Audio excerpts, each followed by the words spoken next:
This is an old car. The paint's peeling, the brakes scream, and it guzzles feel like it's on life support. And somehow, this is the inheritance your dad hands you as wealth. That's basically what Gen Z inherited, except instead of a car, it's the entire global economy. But who exactly is Gen Z? If you were born between 1997 and 2012, congratulations, you're in the mess. Newsweek says almost half of Gen Z runs out of money every month, and honestly, I get it. You feel it. I feel it. Only 22% feel financially stable, 25% couldn't afford essentials for more than a week, and by month's end, 34% have under $100. Not exactly a financial plan unless the plan is surviving on hope and instant noodles. But the question is, what made things this way? Because it's not like Gen Z is spoiled or lazy. Nobody wakes up thinking, yeah, let me struggle for fun today. You're trying, I'm trying. And somehow older generations still swear Gen Z is spoiled. Like, come on, you bought a house for the price of a PlayStation. We're paying that much for rent. We're not spoiled. The economy is just allergic to us.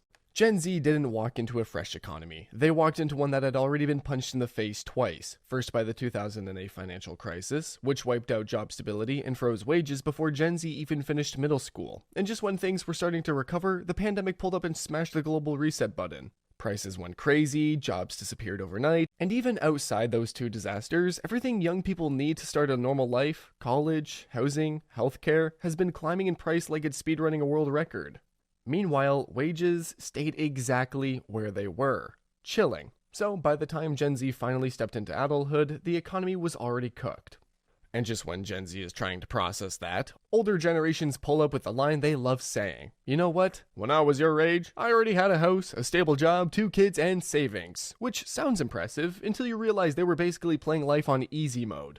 Back then, a starter home cost about 3 to 4 times your yearly salary. Today, it's 8 to 12 times. Rent used to be 20 to 25% of your income. Gen Z pays 50% or more just to avoid homelessness. Opening Zillow today isn't house shopping, it's emotional damage.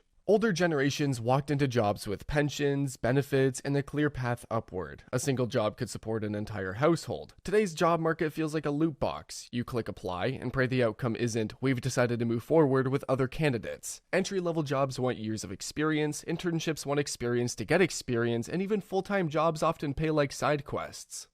College used to be affordable with a part-time job. Now tuition climbs every year like it's training for Mount Everest. Students graduate with debt bigger than some people's mortgages. Basic living used to be manageable. Now inflation treats everything like a premium DLC add-on. Rent? Pain. Healthcare? Extra pain. Eggs? Why are eggs so expensive? Meanwhile, salaries are standing still like they missed the bus. You can probably see the pattern. Everything Gen Z needs to start a normal life got more expensive. So let's break down the big 5 problems Gen Z actually faces today. Number 1, inflation. Inflation hit Gen Z like a moving truck. Wages didn't grow, but prices did a vertical takeoff. That's why so many Gen Z adults say their money evaporates before the month even ends. Because it actually does. This is especially brutal when you realize the median Gen Z income is around $36,000, but the median rent in cities with job opportunities is about $2,000. Do the math. That's 67% of a paycheck just to not be homeless. No savings, no investments, no margin for errors. Inflation didn't just get bad, it became the default difficulty setting. Number 2, housing. Housing isn't just unaffordable, it's basically impossible. 3 in 5 Gen Z renters are officially rent burdened, meaning they're spending way more than the recommended limit just to keep a roof over their head. And in big cities like New York, LA, and San Diego, it's even worse. Nearly 2/3 are drowning in rent every single month. No surprise that 31% of Gen Z still live with their parents, not because they love family dinners, but because one rent check would end their entire financial arc. 82% of Gen Z believes buying a home is harder for them than any generation before. And honestly, they're right. Only 33% of 27-year-olds today own homes. Baby boomers, they were at 40% at the same age. And home prices? Wages froze, interest rates shot up, supply dropped, and suddenly 2023 to 2024 became the least affordable home buying years in over a decade. Number 3, jobs. Gen Z isn't struggling to find jobs. They're struggling to find jobs that pay enough to stay alive. And even when you do land a quote-unquote good job, wages haven't grown enough to match reality.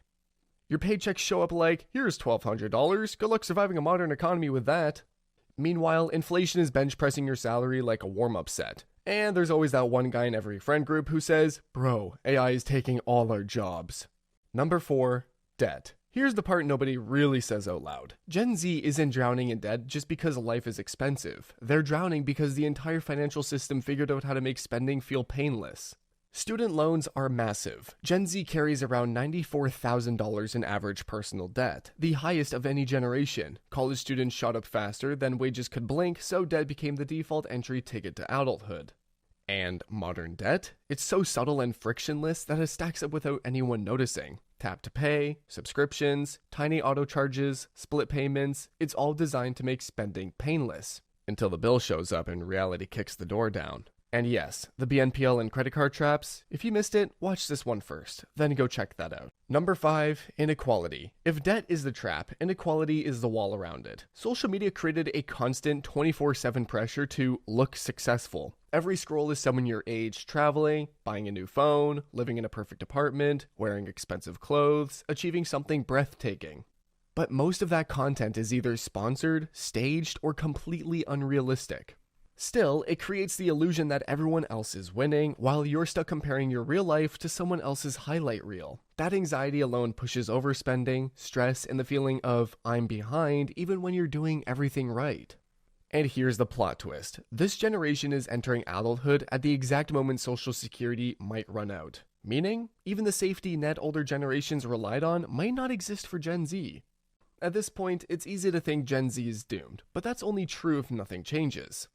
Experts actually agree on one thing. Without the right tools, this entire generation could get locked out of wealth before they even start. The big fixes, affordable education, realistic housing, and healthcare that doesn't destroy savings, are structural.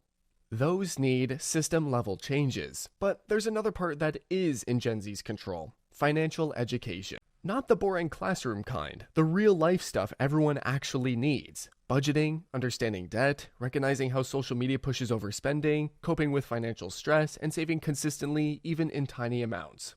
Gen Z doesn't have to wait for politicians or policies. The strongest move they can make right now is simple. Get on a budget, avoid unnecessary debt, and start building savings, however small. Because if recession fears keep rising and prices stay high, stability won't magically appear. You build it one smart habit at a time. And if you actually want to start applying this instead of just hearing about it, I made a simple budget tracker that helps you stay on top of all this stuff. Your spending, your debt, and your savings. Nothing fancy, just the kind of thing I wish I had when I kept wondering, where did my money go? It's in the description. Use it if you want. No pressure. So, Gen Z didn't inherit wealth. They inherited a mess, but they're also the generation stubborn enough to fix it. If this video made the economy make slightly more sense, hit subscribe and share it with that one friend who says, "Bro, we're doomed."